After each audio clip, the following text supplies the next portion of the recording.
Сайн мэцхан миний би дотоод иргэний сургуулийн захиргааны удирдлагын газарт архив албан тушаалыг хашдаг.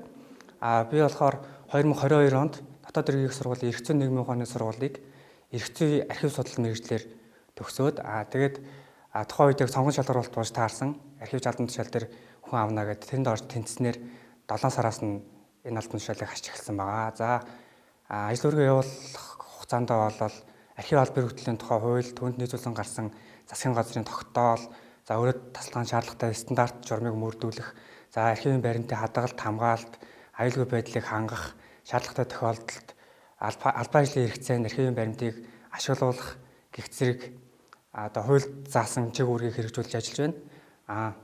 Мөрц зүүн цэргийн алба хаагч байна гэдэг бол хүүхэд бүрийн мөрөөдөл байдаг.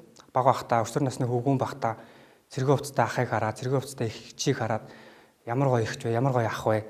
Ийм хүн болно гэж ялангуяа эрэгтэй хүүхдийн хувьд бүгдээрээ л бодож авсан баг. Миний хувьд ч гэсэн адилхан.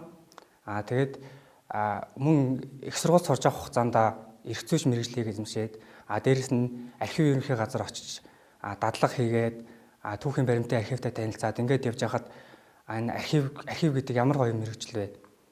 Одоо ингээ 10 жилийн өмнө, 20 жилийн өмнө энэ баримтыг энэ хүн одоо ингээд хууцын тоолоо дугаарлаа суужсэн байна гэж бодох бол үнэхээр бахархалтай санагдсан. Тэгээд тэр цагаас хойш одоо их сургуулийн 4-р курсээс хойш архивч гэдэг албан тушаал дээр ажиллах юмсан гэдэг бол миний одоо зорилго болж эхэлсэн.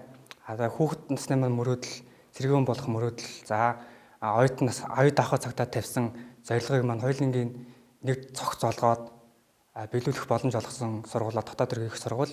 За ажиллаж авах хугацаанд алба хаагчдаа өөрийнхөө ахлагчийн мэргэжил сургалтын үйлдвэрлэлийн төвд сургаад, ажлын хажуугаар цалинтай сургаад, ахлагч мэргэжлийг эзэмшүүлээд, цол олгоод, дүрмт хувцас өмсүүлээд одоо эх орныхоо цоор тогтнол, аюулгүй байдал шууд холбоотой хэл хамгаалах байгууллагын энэ том агентлагийн ахлагч бүрэлдэхүүний нэг суулгаад ажиллана гэдэг бол миний хувьд бахархалтай нэр төрийн хэрэг байдаг.